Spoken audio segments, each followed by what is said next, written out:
Graças, paz, irmãos, bom dia. Nesse momento estamos dando início a mais uma Escola Bíblica Dominical. Peço para que os irmãos curvem sua cabeça. Nesse momento vamos orar, vamos falar com o Senhor. Santo Eterno Deus, Pai bendito, te agradecemos, Senhor, por mais um dia em tua presença. Te agradecemos porque tu és soberano. Te agradecemos porque tu és um Deus presente, um Deus bondoso, um Deus que cuida da sua criação. Pai, nesse momento eu peço para que vocês possam estar abrindo os nossos corações nesta manhã, que estejamos abertos, Senhor, para ouvir a tua palavra, e que estejamos sensíveis, Senhor, para entender aquilo que tu queres para as nossas vidas. Peço-te, Senhor, que você possa estar utilizando o pastor Lincoln nesta manhã, para que ele possa estar pregando a tua palavra e nada além dela, Senhor. Que o teu filho ele seja guiado nos teus caminhos, que o Senhor dele, Senhor, coragem, força, sabedoria. Que o Senhor ajude, ó Pai, a nossa igreja nesse momento que estamos passando de pandemia e que venhamos a sair mais fortes, Senhor, enquanto corpo de Cristo, após esse período de quarentena. Em nome de Jesus, é isso que eu te peço. Amém. Nesse momento, vamos abrir nossas Bíblias no livro de Salmos, capítulo 4. Salmo, capítulo 4. Vamos ler o capítulo inteiro, que diz assim: Responde-me quando clamo, ó Deus que me faz justiça. Dá-me alívio da minha angústia. Tem misericórdia de mim e ouve a minha oração. Até quando vocês, ó poderosos, ultrajarão a minha honra? Até quando estarão amando ilusões e buscando mentiras? Saibam que o Senhor escolheu o piedoso. O Senhor ouvirá quando eu o invocar. Quando vocês ficarem irados, não pequem. Ao deitar-se, reflitam nisso e aquietem-se. Ofereçam sacrifícios como Deus exige e confiem no Senhor. Muitos perguntam: quem nos fará desfrutar o bem? Faze, ó Senhor, resplandecer sobre nós a luz do teu rosto. Encheste o meu coração de alegria, alegria maior do que a daqueles que têm fartura de trigo e de vinho. Em paz me deito e logo adormeço, pois só tu, Senhor, me fazes viver em segurança. Amém. Nesse momento, o grupo de louvor estará com a oportunidade de entoar alguns cantos com a igreja e, em seguida, o pastor Lincoln estará trazendo a doutrina. Que o Senhor nos abençoe.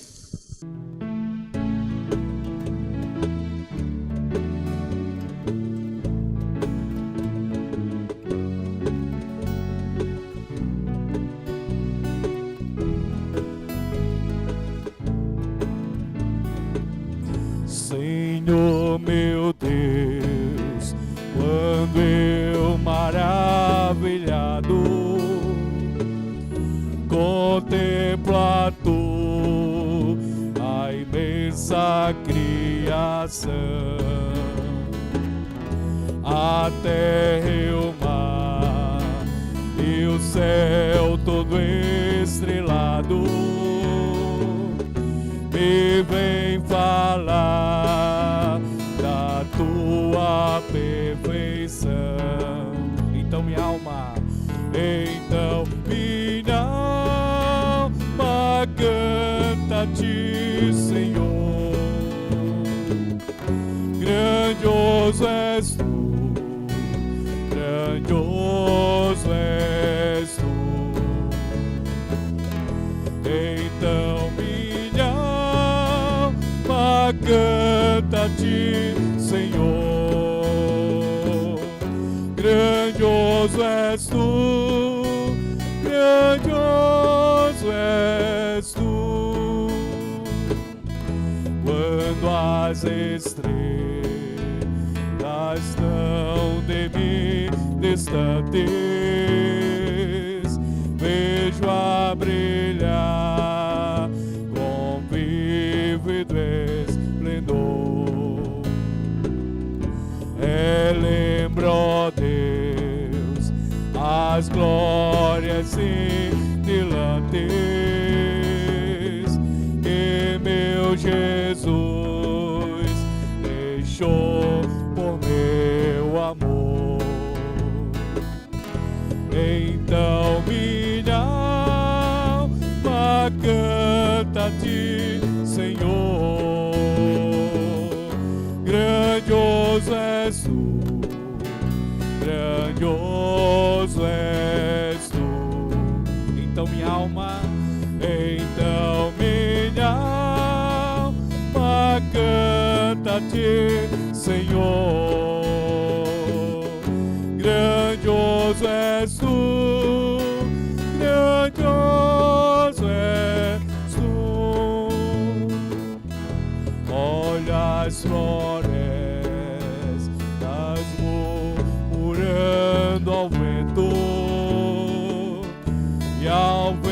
que tu plantaste em cada pé.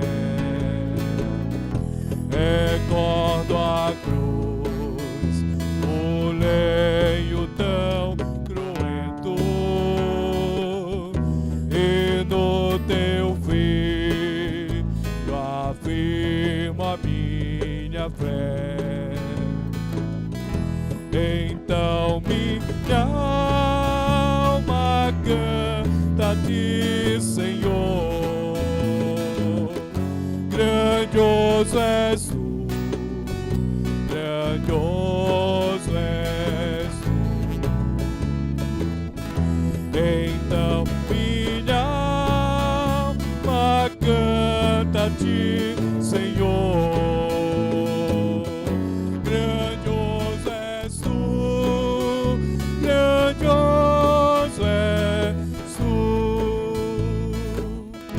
E quando penso que tu não poupaste teu filho amado por amor de mim, meu coração que nele tu ganhaste transborda, ó Pai, de amor que não tem fim. Cante ao Senhor.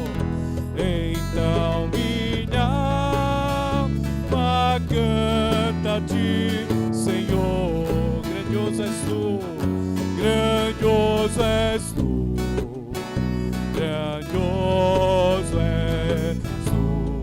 Então minha alma canta, então minha alma canta a ti, Senhor. Grandioso és tu, grandioso és tu. Quando Cristo, e quando Cristo amado meu voltando vier dos céus o povo seu buscar, do lar eterno, do lar eterno, quero jubilando a tua santa face contemplar. Então minha alma, então minha alma canta a ti, Senhor. Grandioso és tu, grandioso és tu, grandioso és tu. Então minha alma, então minha alma canta a ti, Senhor. Grandioso és tu, grandioso és tu.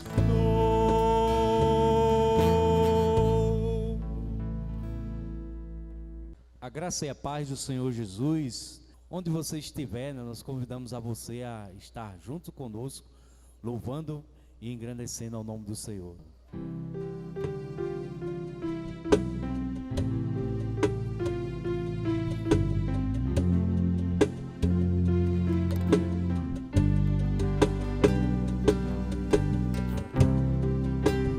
Ao Senhor, né, toda glória, toda honra e todo louvor nessa manhã.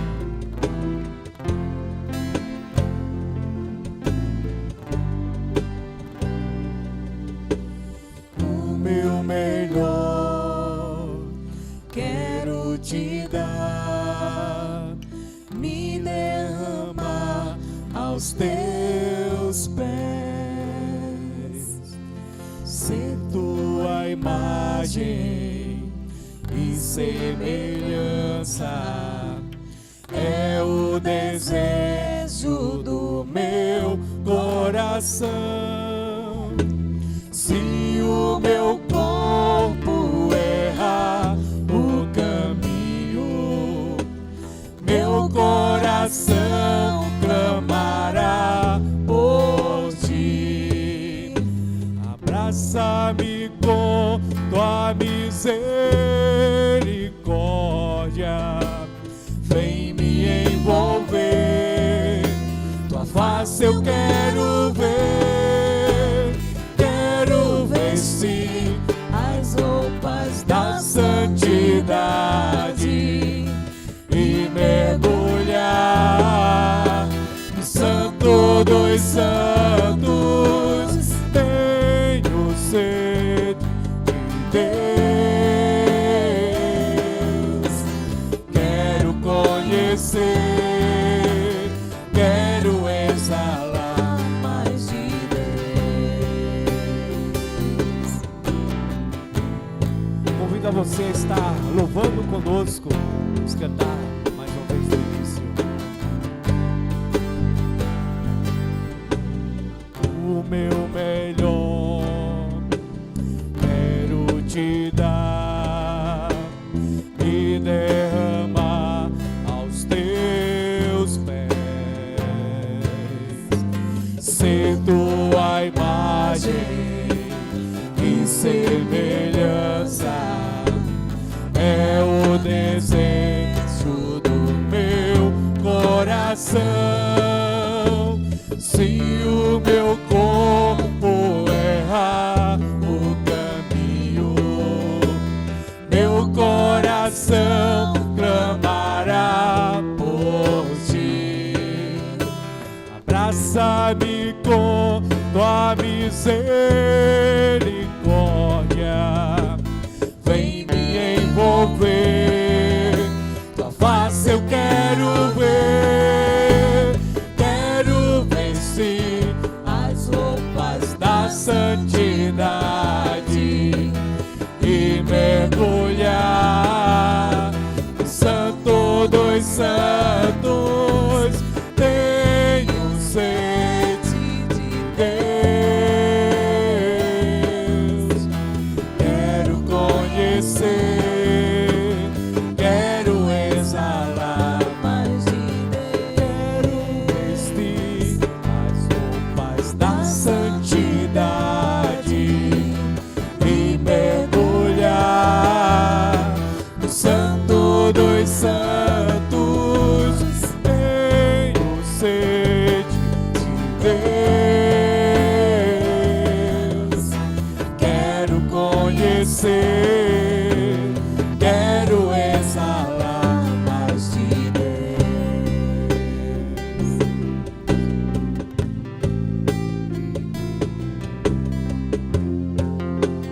Possamos conhecer mais do Senhor Jesus nas nossas vidas. Louvado seja o nome do Senhor.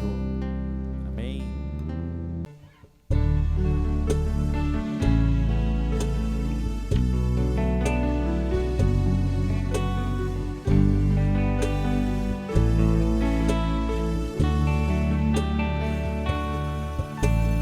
Deus está aqui, aleluia, tão certo como aqui eu respiro, tão certo como amanhã que se levanta, tão certo como eu te falo, podes me ouvir. Deus está aqui, aleluia, tão certo como aqui eu respiro, tão certo como amanhã que se levanta, tão certo como eu te falo, podes me ouvir. Tão certo como eu te falo, tão certo como eu te falo, tão certo como eu te falo, podes me ouvir. Deus soberano, Senhor. Tu és soberano sobre a terra, sobre os céus, tu és Senhor absoluto. Tudo que existe acontece, tu sabes muito bem. Tu és tremendo, tu és soberano. Tu és soberano sobre a terra, sobre os céus, tu és Senhor absoluto. Tudo que existe acontece, tu sabes muito bem.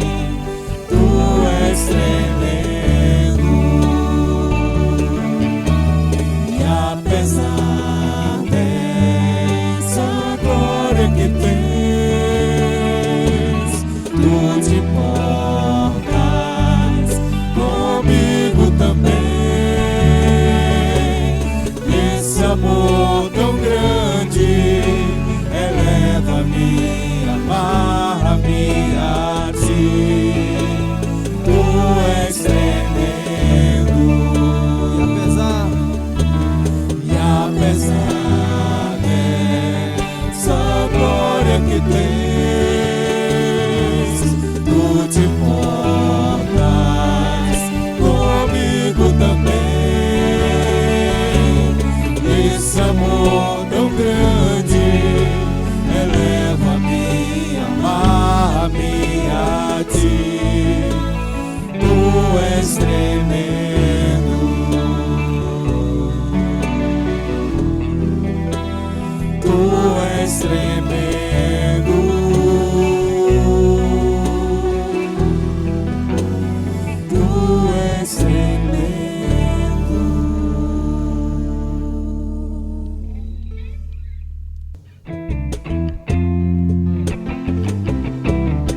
Graça e paz, irmãos. É muito bom estarmos juntos mais uma vez na manhã desse domingo.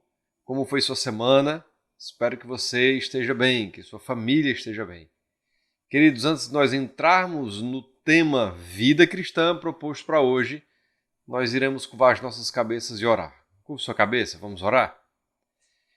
Senhor, te louvamos o nome pela tua bondade, que a tua fidelidade nos ampare diariamente, que tu perdoe, Senhor, os nossos pecados, pois muitas vezes, mesmo sabendo, Senhor, o que tu queres de nós, o nosso coração ele transgride, nós pecamos contra a tua santidade.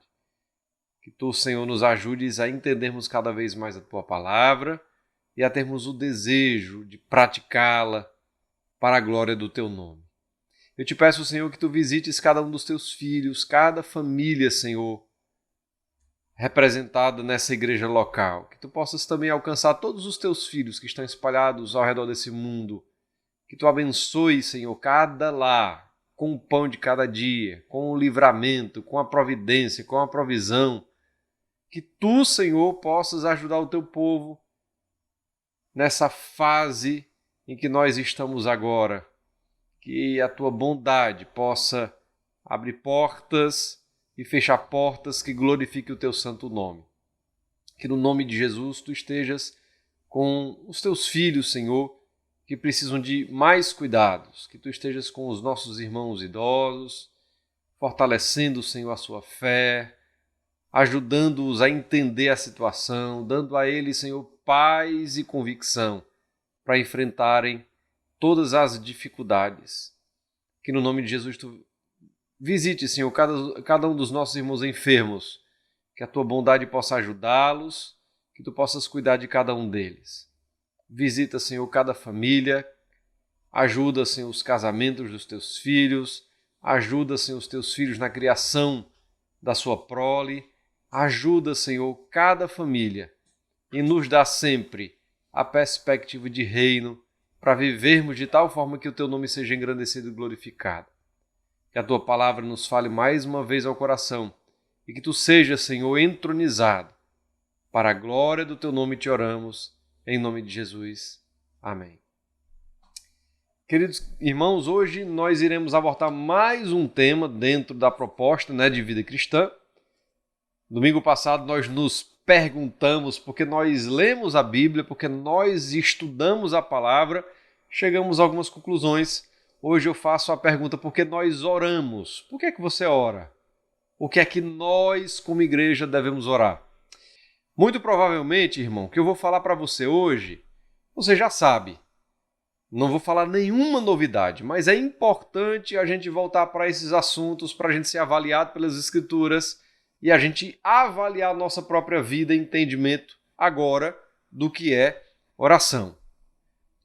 Provavelmente, você, como todo cristão, acredita que a oração ela é importante.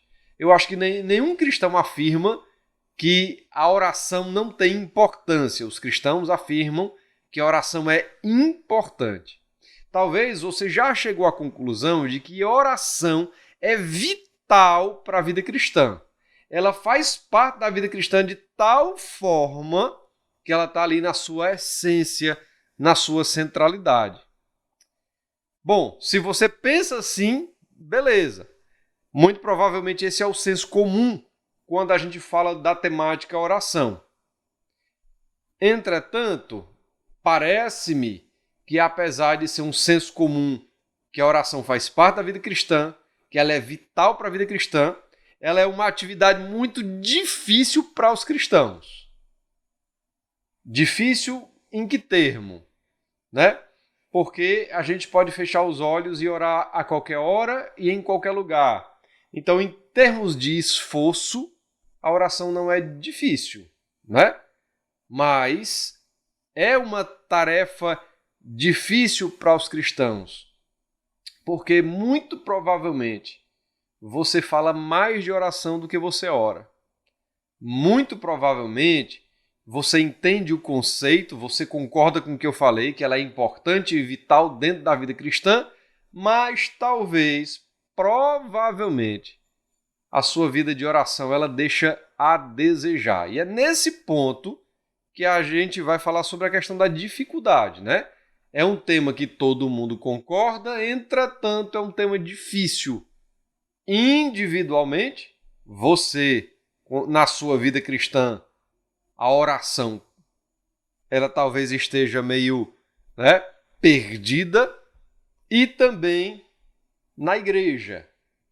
É um tema bastante difícil quando a gente pensa na perspectiva da igreja. Como assim? Antes da pandemia, às terças-feiras à noite, a gente vinha para o templo, para o prédio da igreja, e no horário devido nós tínhamos um culto de oração. Apesar da gente ser uma igreja de bairro, onde praticamente todos os membros e congregados moram próximos aqui da igreja, nós temos um número extremamente reduzido de irmãos que frequentam o culto de oração. Então, é difícil o tema. Tirando aqueles que tenham uma justificativa plausível, muitos irmãos poderiam participar do culto, apesar de saber da importância e da vitalidade, mas não participam. Quando a gente, então, né, ficou em casa por conta do isolamento e depois da quarentena, que a gente teve proposta do culto de oração virtual, eu achava que a gente ia estar todo mundo junto. Mas, para mim também, como pastor, foi uma frustração muito grande. Porque no dia que nós tivemos mais pessoas da igreja reunidos virtualmente, eu acho que não dava 30% da igreja. 40% da igreja. Não dava não. Por isso que é um tema difícil, né? Apesar do senso comum de que a oração é importante e vital para a igreja, a oração para os cristãos é uma tarefa difícil. Às vezes, para alguns, talvez seja um dever, uma obrigação sem alegria. E talvez para outros, algo que a gente faça, mas que não veja nenhum efeito aparente. A gente ora, mas talvez você ache que é frustrante orar porque não vê nenhum efeito aparente, né? Então, temos algumas dificuldades e a gente tem que conversar sobre oração. Por que a gente ora? Por que a gente intercede a Deus? Bem, é para pensar sobre isso que eu trago o tema hoje. Por mais desconfortável que seja a gente conversar sobre ele, porque vai revelar a nossa negligência, a nossa omissão, a nossa falta de planejamento, a nossa falta de cuidado com o tema, até mesmo a nossa falta de interesse pelo tema. É importante a gente conversar para que a oração ela tome o seu devido lugar na nossa vida e na vida da igreja. Para isso, eu gostaria que você abrisse sua Bíblia lá no livro do profeta Isaías, capítulo 56, verso 7. Diz assim a palavra do Senhor: Esses eu trarei ao meu santo monte, e lhes darei alegria em minha casa de oração. Seus holocaustos e demais sacrifícios serão aceitos em meu altar, pois a minha casa será chamada casa de oração para todos os povos. Aqui, por meio do profeta Isaías, Deus está falando do templo, né? Que viriam ao templo pessoas de todas as nações, e ali seria então um local de oração, dentre outras coisas. E esse é o texto usado por Jesus. Jesus se baseia nesse texto quando ele chega no Novo Testamento no templo, e ao invés do templo ter se tornado uma casa de oração, era uma casa de ladrões. Então vai comigo no Novo Testamento, Mateus, capítulo 21, Evangelho de Mateus, capítulo 21, verso 13. Evangelho de Mateus, capítulo 21, verso 13. E lhes disse: Está escrito, a minha casa será chamada casa de oração, mas vocês estão fazendo dela um covil de ladrões. Em Marcos capítulo 11, verso 17, a gente tem assim: e os ensinava dizendo, não está escrito, a minha casa será chamada casa de oração para todos os povos, mas vocês fizeram dela um covil de ladrões. Então, no Novo Testamento, Jesus ele fica muito chateado, muito frustrado, porque um dos propósitos ali do templo ele foi pervertido. O templo não era a casa de oração como Deus ele tinha então estabelecido, mas as pessoas, se utilizaram do templo para montar uma estrutura que beneficiasse elas por meio financeiro, pela venda, de animais para os sacrifícios, dentre outras coisas. O foco, o importante aqui é que Jesus, no Novo Testamento, reafirma o propósito da oração dentro do culto. Faz parte da vida do povo de Deus orar. Seja individualmente, na liturgia da vida, seja de forma coletiva na liturgia do culto. A oração faz parte de quem nós somos diante de Deus. Então, quando a gente fala de igreja como coletivo, como o conjunto das pessoas que foram regeneradas por Deus em Cristo Jesus, o conjunto das pessoas que foram salvas pelo sacrifício de Cristo na cruz, faz parte da identidade dessas pessoas a oração.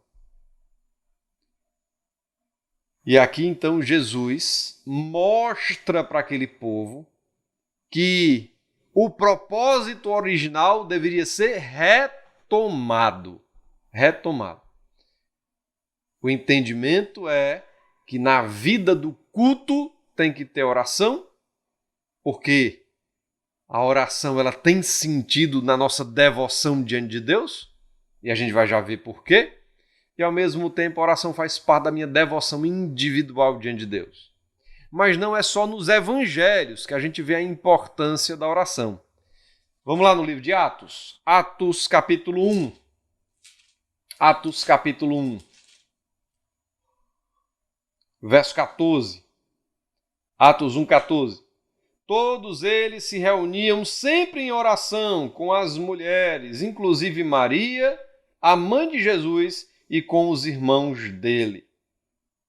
Então, irmãos, depois que Jesus volta para o Pai, a igreja tinha o costume de fazer o quê? Orar. A igreja tinha o costume de fazer o quê? Orar. A igreja orava.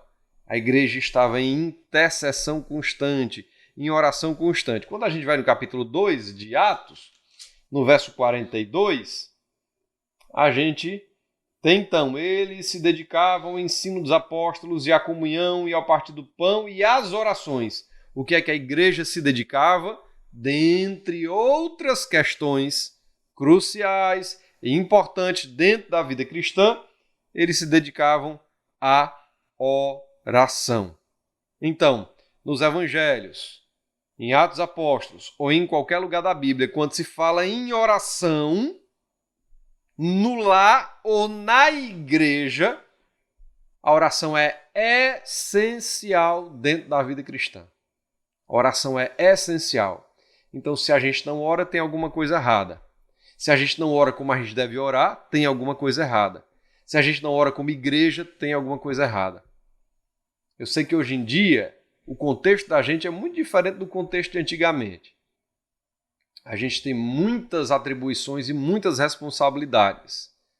Quando a gente chega no final do dia, a gente está cansado. Às vezes é difícil, a gente sair da casa da gente para ir para o templo, para a gente se reunir como o corpo de Cristo e orar. Mas a palavra vai dizer que a igreja faz isso. Faz parte da vida da igreja isso, porque isso é a vontade de Deus. Então, querendo ou não, a gente vai ter que se organizar melhor e, salvas exceções, a igreja deveria estar unida, orando e intercedendo, porque isso faz parte da sua essência. A mesma coisa se aplica à vida particular. A vida é corrida, frenética, a gente já conversou sobre isso, né?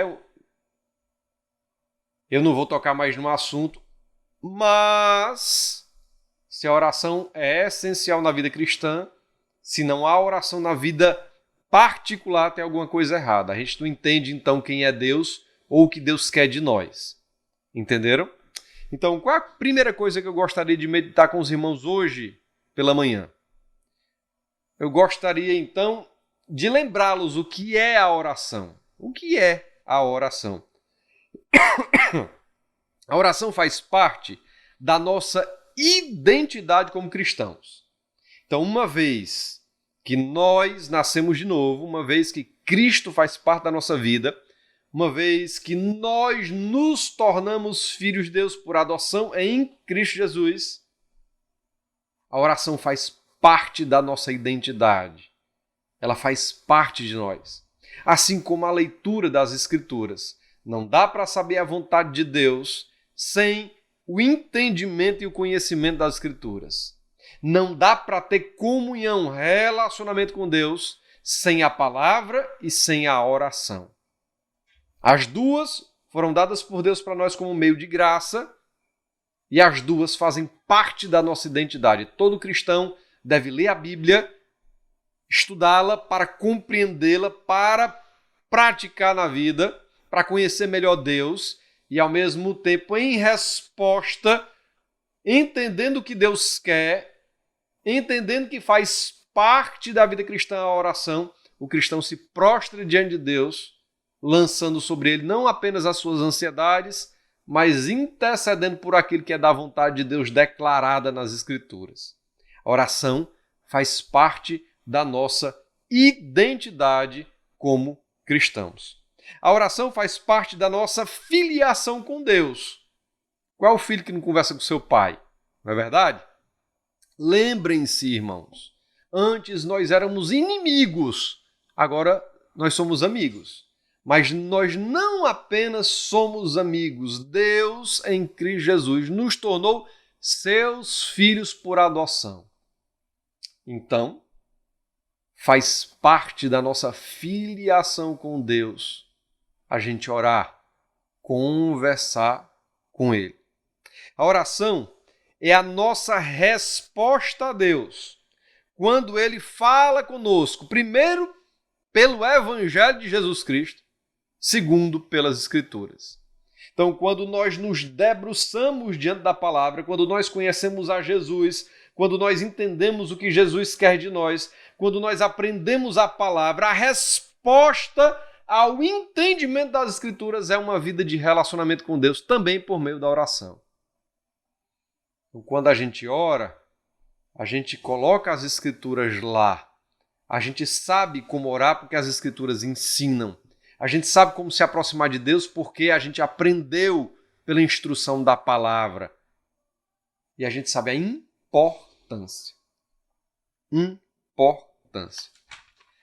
Orar é o exercício contínuo e operoso da fé. Sem fé é impossível agradar a Deus. Beleza. Ao mesmo tempo, a Bíblia vai dizer que o justo viverá pela fé.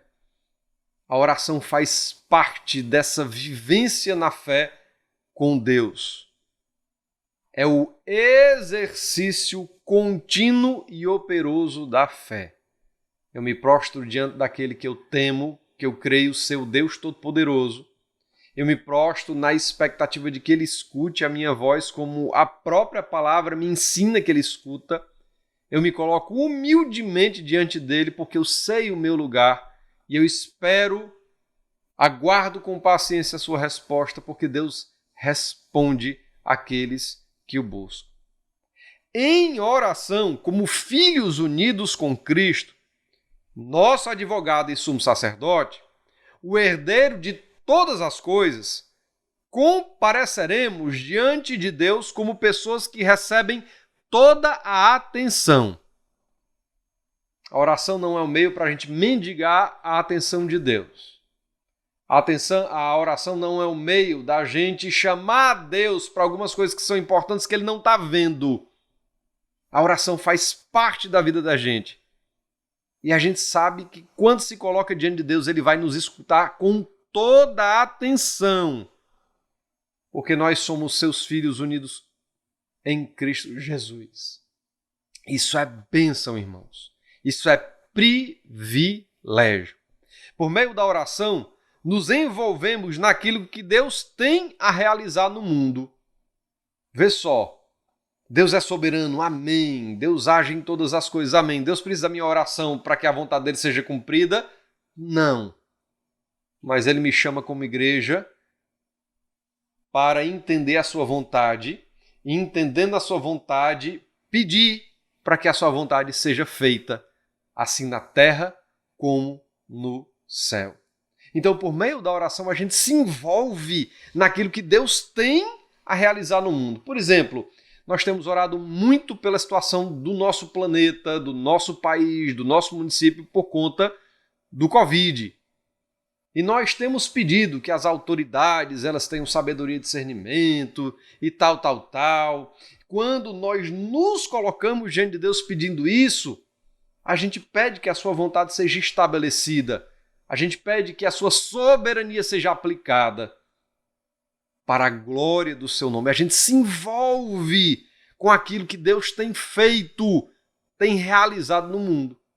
Quando eu olho para o meu irmão e vejo ele passando por algum tipo de necessidade ou provação, e eu coloco isso diante de Deus, eu estou me envolvendo, não apenas no problema do meu irmão, mas me envolvendo no trabalho que Deus tem a realizar na vida do meu irmão.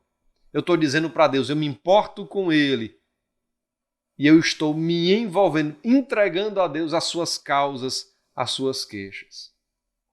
Orar é pensar os pensamentos de Deus. Não é que a gente vai saber o que Deus quer. Nunca.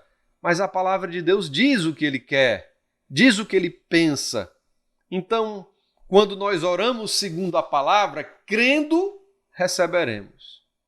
O grande problema, irmãos, é que nós vivemos numa sociedade materialista. Mais uma vez eu cito a teologia da prosperidade. Ela perverteu muito a lógica também da oração. A gente se aproxima de Deus como se ele fosse um funcionário nosso, um empregado. Como se Deus fosse obrigado. A oração é um meio de conquistar algo de Deus e não de relacionamento e de nos envolvermos naquilo que Deus tem a realizar no mundo. Muitos crentes só oram para pedir. Talvez essa seja uma grande dificuldade de muitos. Mas quanto mais nós conhecemos a palavra, quanto mais entendemos a vontade de Deus, mais a nossa oração se torna clara, mais nós deixamos de lado os pedidos infantis e colocamos diante dele os pedidos que são dele. A segunda coisa que a gente aprende hoje, pensando sobre oração e sobre intercessão, é como e quando nós devemos orar. Como é que a gente ora? Se em primeiro lugar a gente viu o que era oração, segundo, como é que a gente ora? Quando é que a gente deve orar? E aí, irmãos, eu não tenho uma receita de bolo. Eu detesto aqueles livros 5 passos para a vitória, 10 passos para ser um guerreiro de oração, Mas tem 2 princípios básicos nas Escrituras que podem nos orientar sobre isso. O primeiro é que a gente deve orar constantemente. A gente vai ver os textos. A Bíblia nos instrui que os filhos de Deus devem orar constantemente. Também a Bíblia nos instrui que os filhos de Deus devem orar no Espírito. Como e quando a gente vai processar agora. Então, vai lá na primeira carta de Paulo aos Tessalonicenses, capítulo de número 5, verso 17. Primeira carta de Paulo aos Tessalonicenses, capítulo número 5, verso 17. Orem continuamente. Vamos ver o verso 16 e os seguintes? Alegrem-se sempre, orem continuamente, deem graças em todas as circunstâncias, pois essa é a vontade de Deus para com vocês em Cristo Jesus. Não apaguem o espírito, Não tratem com desprezo as profecias, mas ponham à prova todas as coisas e fiquem com o que é bom. Afastem-se de toda forma de mal, que o próprio Deus da paz os santifique inteiramente. Mas no verso 17 diz o quê? Orem continuamente. A oração é um exercício de vida. Como é que a gente encaixa isso no nosso dia? Aí a gente pode seguir alguns princípios da Bíblia, né? Daniel, 3 vezes ao dia orava ao Senhor. Ele dividiu 3 partes do dia dele para ter um momento de oração, de comunhão, de intercessão no seu relacionamento com Deus. Outros fizeram de forma diferente. Independente de como seja, você tem que orar constantemente. Independentemente de como seja, a igreja tem que orar constantemente. Esse é um princípio. O que é que tem lá em Romanos? Vai lá para Romanos. Romanos capítulo 12, verso 12. Alegrem-se na esperança, sejam pacientes na tribulação, perseverem na oração, constantemente perseverando na oração. Há uma tentação para a negligência. Como eu disse, talvez para algum dos irmãos a oração possa ser um dever sem alegria, uma obrigação. Mas Paulo, quando escreve aos Romanos, vai dizer: perseverem em oração. Porque muitas vezes, nós temos que estar constantemente diante de Deus, a fim de que a gente receba então a resposta. Não é verdade? Vai lá em Colossenses, carta de Paulo aos Colossenses, capítulo 4, verso 2.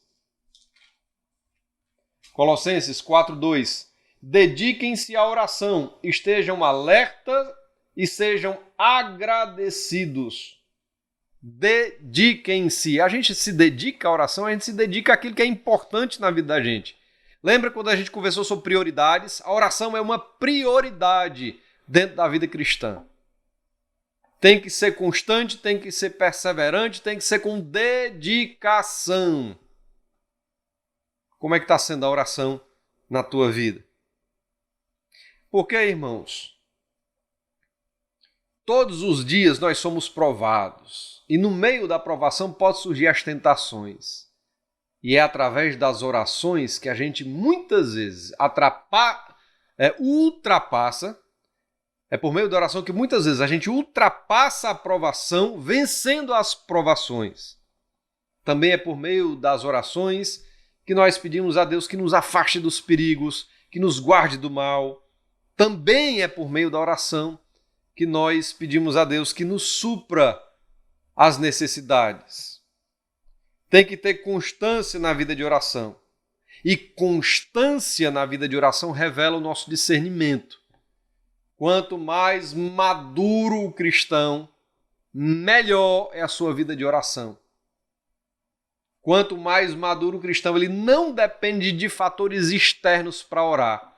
Ele não depende do pastor, não depende do marido, não depende da esposa, não depende dos pais. Não é? Quanto mais maduro, o cristão já sabe, uma parte do dia ele tem que orar. E quando a gente vai para a oração particular, você tem que ter sua oração individual e depois você e sua família têm que orar. A oração tem que ser uma questão individual, familiar e de igreja. Então, temos que ter constância na nossa oração.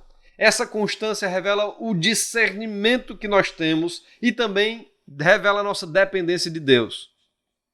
Se a gente precisa de Deus todos os dias e a gente sabe disso, se nós dependemos de Deus para vencer as dificuldades, então, irmãos, esse é um dos motivos que constantemente nós devemos orar. Como e quando nós devemos orar constantemente? Nós devemos orar no Espírito. E quando a gente fala orar no Espírito, tem muito entendimento distorcido por aí. Então a gente vai logo para o texto, tá?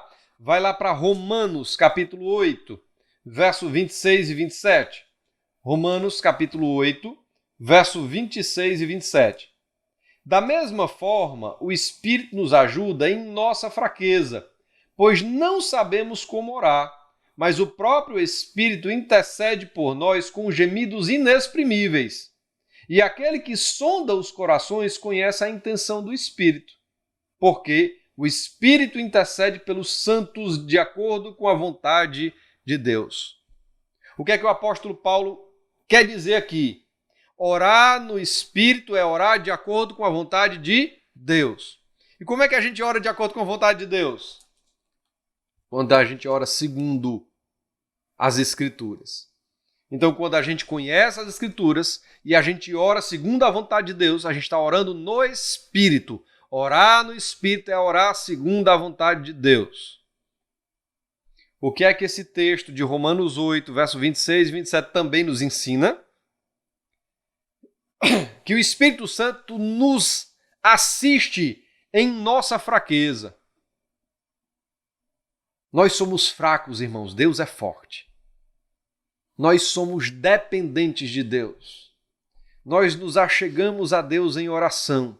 E quando nós não sabemos orar, o Espírito Santo de Deus intercede por nós. E quando nós nos aproximamos de Deus para orar, tem que ser segundo a sua vontade. Por meio da oração, nós admitimos as nossas fraquezas diante de Deus. A oração é uma admissão de incapacidade, de fraqueza, de dependência. Senhor, eu não posso, tu podes. Eu não sei, tu sabes. Eu não tenho força, tu tens. Eu estou sem paz, me dá a paz. Os irmãos estão entendendo? O Espírito Santo nos assiste em nossa fraqueza, ele intercede por nós e nos ajuda a orarmos segundo a vontade de Deus. Orar no Espírito era orar de acordo com a vontade de Deus, guiado pelo Espírito Santo, à luz da própria palavra de Deus. Quando nós oramos segundo a vontade de Deus, revelada em sua palavra, nós oramos no Espírito. Só quem pode orar assim é quem nasceu de novo em Cristo. Orar assim é um direito dado por Deus pela sua graça. Nós podemos chegar com convicção ao trono de Deus, sabendo que Deus nos assiste e que o seu Santo Espírito nos auxilia em nossas fraquezas, intercedendo por nós com gemidos inexprimíveis. Vai lá de novo em Romanos, capítulo 8, verso 14 e 17. Porque todos os que são guiados pelo Espírito de Deus são filhos de Deus, pois vocês não receberam um espírito que os escravize para novamente temerem, mas receberam um espírito que os adota como filhos, por meio do qual clamamos: Abba, Pai. O próprio Espírito testemunha ao nosso espírito que somos filhos de Deus.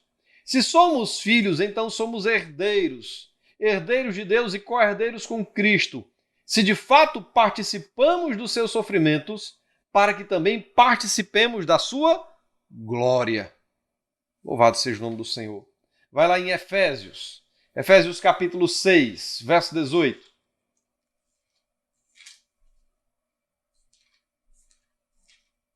Efésios 6, 18. Diz assim: orem no Espírito em todas as ocasiões, em toda oração e súplica. Tendo isso em mente, estejam atentos e perseverem na oração por todos os santos. Orem segundo a palavra de Deus, segundo a vontade de Deus. Orem no Espírito em todas as ocasiões, com toda oração e súplica. Tendo isso em mente, estejam atentos e perseverantes na oração por todos os santos. Então, a gente aprendeu no primeiro ponto o que é oração, a gente reviu o que era oração. No segundo ponto, a gente viu princípios, de quando e como a gente deve orar.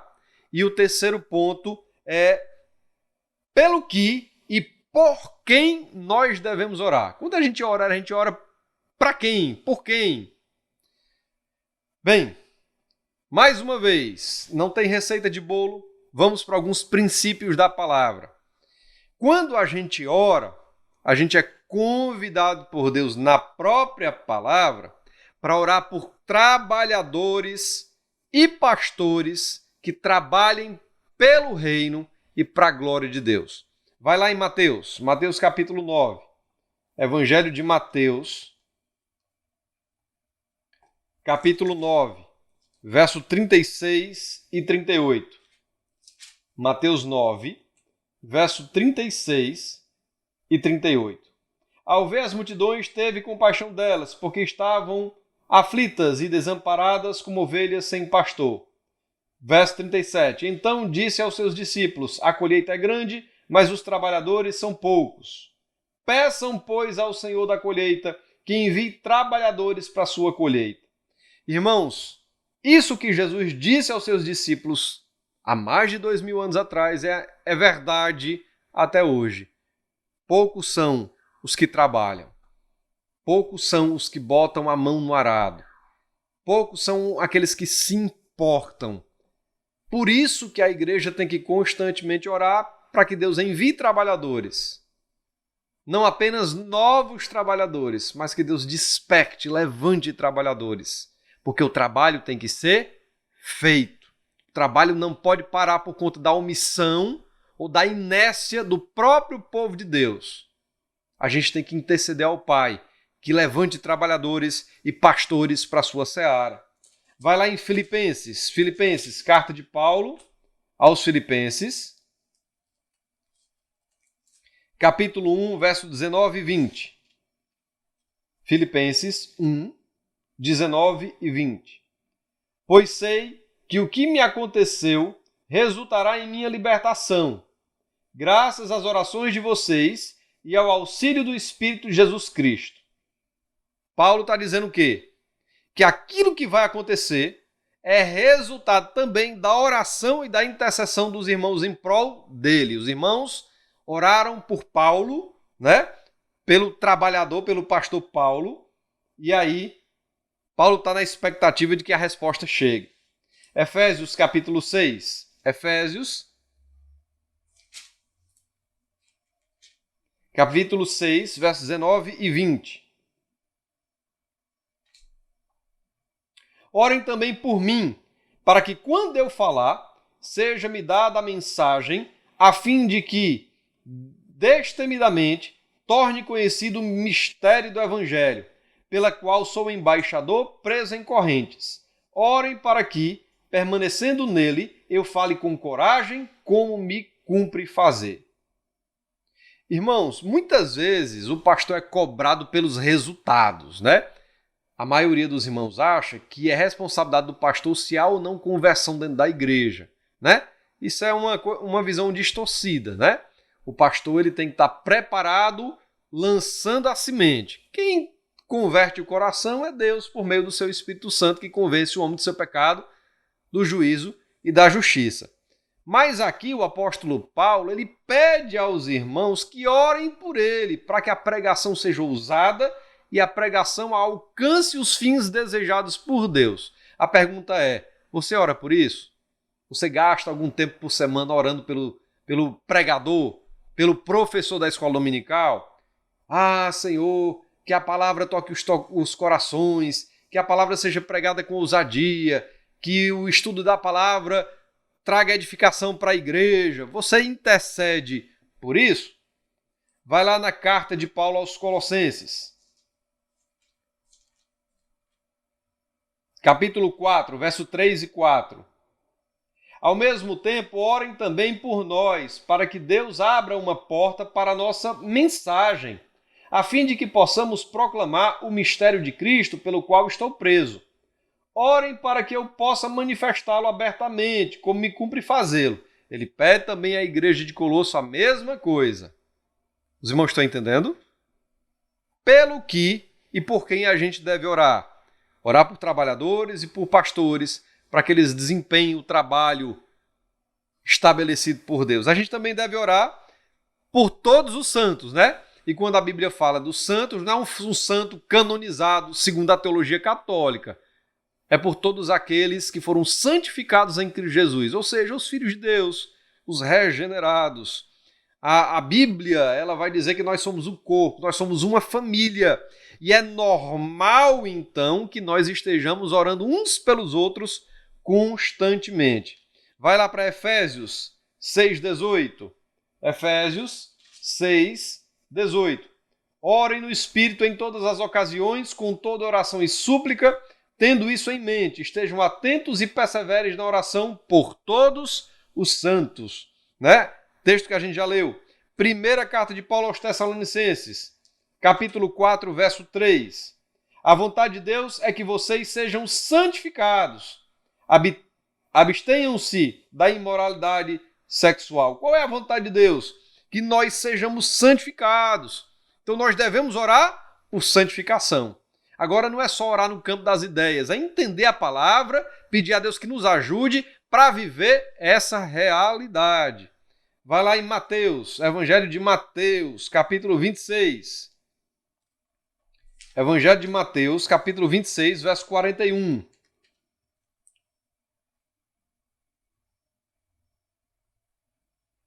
Diz assim a palavra do Senhor: vigiem e orem para que não caiam em tentação. O espírito está pronto, mas a carne é fraca. Você tem orado para que Deus nos guarde da tentação? No meio de todas essas provações, você tem orado para que nós sejamos aprovados pelo Senhor? Para que os seus irmãos encontrem alegria no meio da provação? Para que sejamos refinados e aprovados por Deus, como a gente tem estudado na carta de Tiago?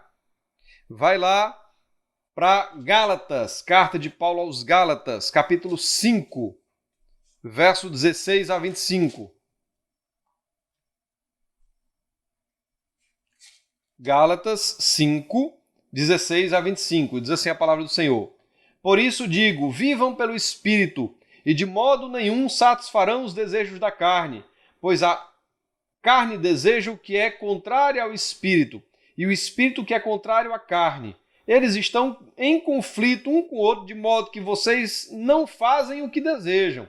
Mas se vocês são guiados pelo Espírito, não estão debaixo da lei.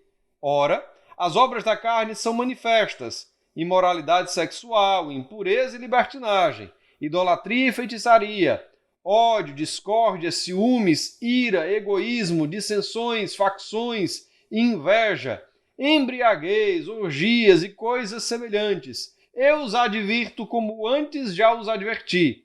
Aqueles que praticam essas coisas não herdarão o reino de Deus. Mas o fruto do Espírito é amor, alegria, paz, paciência, amabilidade, bondade e fidelidade, mansidão e domínio próprio. Contra essas coisas não há lei. Os que pertencem a Cristo Jesus crucificaram a carne com as suas paixões e os seus desejos. Se vivemos pelo Espírito, andemos também pelo Espírito. Quando nós oramos a Deus, nós pedimos forças para viver isso aqui. Quando nós vemos os nossos irmãos, nós pedimos para Deus para que eles vivam isso aqui. Se porventura a gente vê um irmão que não está no padrão, a gente é um crítico querendo reprová-lo, ou a gente é um intercessor pedindo a Deus que ele seja aprovado. Irmãos, eu vejo muitas vezes que alguns irmãos têm rapidez, agilidade em criticar e condenar. Poucos são aqueles que têm, o senso da necessidade da oração e da intercessão. O irmão está falhando, às vezes ele não enxerga, ora por ele. Se ele está enxergando, intercede por ele. Para que a gente cresça junto. Faz parte da vida cristã. Faz parte também da vida cristã orar pelos que estão em autoridade. Vamos lá. Primeira carta de Paulo a Timóteo, capítulo 2, versos 1 e 3. Primeira carta de Paulo a Timóteo, capítulo 2, versos 1 a 3. Antes de tudo, recomendo que se façam súplicas, orações, intercessões e ações de graças por todos os homens, pelos reis e por todos os que exercem autoridade, para que tenhamos uma vida tranquila e pacífica em toda a piedade e dignidade. Isso é bom e agradável perante Deus, nosso Salvador.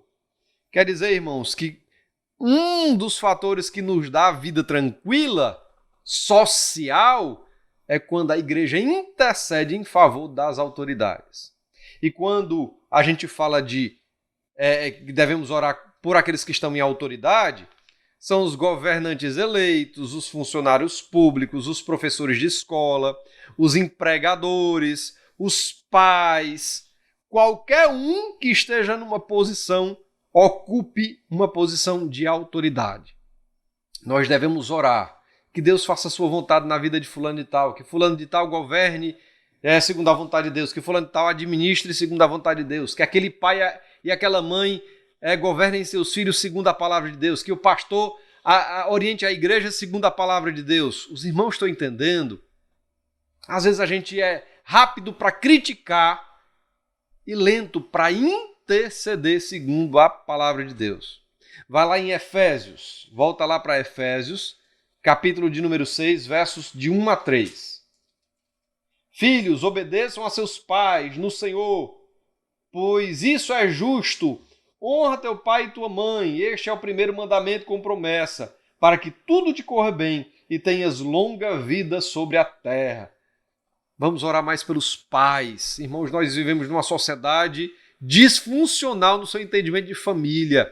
Vamos pedir a Deus que a sua igreja seja forte, tendo famílias fortes, pais que saibam exercer o seu papel com autoridade dentro dos limites instituídos por Deus. Nós temos que orar pelos que estão em autoridade. Para a gente caminhar para o fim, a gente tem que orar também por aqueles que nos perseguem, aqueles que fazem injúrias aos cristãos. Irmãos, tá vendo? Faz parte da nossa identidade a oração, a gente se parece com Cristo. Estava lá Jesus pregado na cruz, todo mundo zombando, ele foi traído, sofreu horrores, e ele ora como? Pai, perdoa-lhes, porque não sabem o que fazem. Vai lá para o Evangelho de Lucas, capítulo 6, verso 28. Abençoem os que os amaldiçoam, orem por aqueles que os maltratam.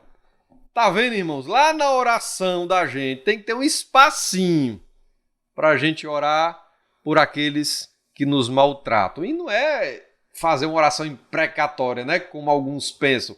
Manda fogo, destrói tudo, Jeová. Senhor, tu tá vendo que fulano de tal tá me maltratando, Senhor, tá me perseguindo, vai adiante disso. Se possível, Senhor, converte o seu coração, mostra a ele os seus erros, que ele se curve diante de ti. Você tem orado por isso? Por quem te persegue, quem te maltrata? Mateus, capítulo 5, versos 45 a 47. Para que vocês venham a ser filhos de seu Pai que está nos céus, porque ele faz raiar o seu sol sobre maus e bons, e derrama chuva sobre justos e injustos. Se vocês amarem aqueles que o amam, que recompensa vocês receberão? Até os publicanos fazem isso. E se saudarem apenas os seus irmãos, o que estarão fazendo demais? Até os pagãos fazem isso. Qual é o padrão de Deus? O amor tem que exceder. Nós temos que interceder, orar por aqueles também que nos maltratam e nos perseguem. Também em Mateus capítulo 5, versos 10 a 12. Bem-aventurados os perseguidos por causa da justiça, pois deles é o reino dos céus. Bem-aventurados serão vocês quando por minha causa os insultarem, os perseguirem e levantarem todo tipo de calúnia contra vocês. Alegrem-se e regozijem-se, porque grande é a sua recompensa nos céus, pois da mesma forma perseguiram os profetas que viveram antes de vocês. Mateus 18, verso 21 a 35. Mateus 18, verso 21 a 35. Então Pedro aproximou-se de Jesus e perguntou: Senhor, quantas vezes deverei perdoar a meu irmão quando ele pecar contra mim?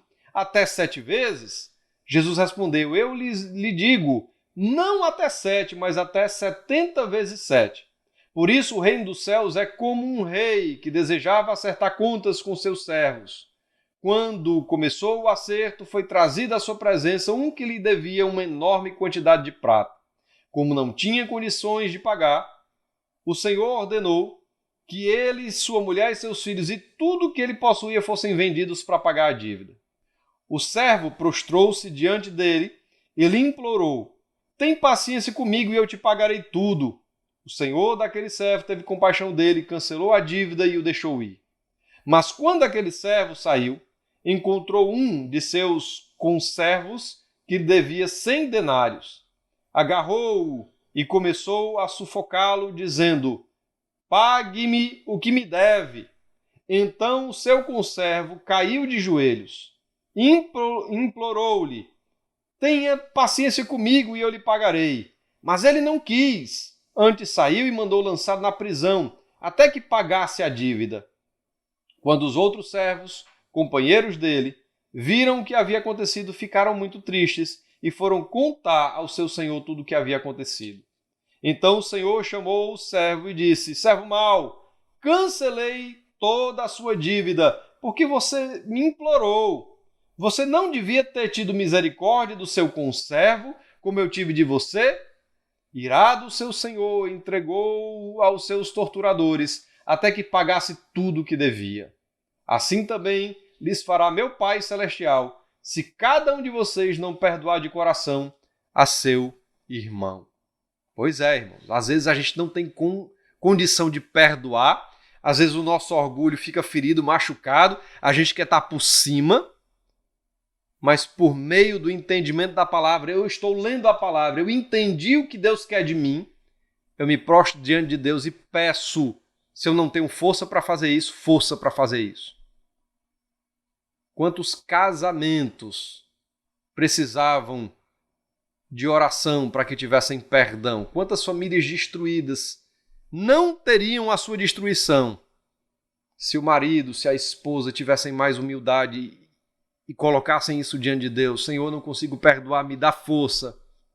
Senhor, não consigo pedir perdão por conta do meu orgulho, me ajuda a pedir perdão. Então, para quem e pelo que a gente deve orar? A gente ora a Deus por trabalhadores e pastores, a gente ora por todos os santos, a gente ora pelos que estão em autoridade e a gente ora por aqueles que nos perseguem e trazem injúrias a nós cristãos. Queridos, a oração é um privilégio. É por isso que eu não entendo, porque a gente não exerce a oração de uma maneira mais devota, alegre, confiante, perseverante, de forma contínua. Nesses meus 16 anos de pastorado, eu tenho dificuldade de reunir o rebanho nos cultos de oração, nos momentos de oração. Eu espero que a gente reveja isso. Por que é que a gente ora? Porque essa é a vontade de Deus. Porque faz parte da nossa identidade. Porque Deus nos chamou também para orarmos e intercedermos. Porque Deus quer que nós sejamos parte daquilo que Ele realiza aqui na terra. Amém? Terça-feira que vem, 20 horas, culto de oração aqui no templo, com as restrições que os irmãos já sabem, mas o templo está aberto. Terça-feira, 20 horas para o culto de oração. E quinta-feira, culto virtual de oração. Os irmãos já sabem, o link é colocado um tempo antes ali no grupo do WhatsApp. Nós temos uma tolerância de 5 minutos e a gente começa o culto de oração. Espero você lá.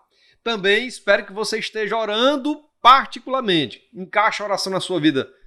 Encaixa a oração na vida de você com sua família. A oração é necessária. A minha oração é que você entenda isso. E que a partir daqui, a sua vida de oração seja diferente para a glória de Deus. Até mais tarde, às 19 horas, se Deus permitir. Que Deus te abençoe.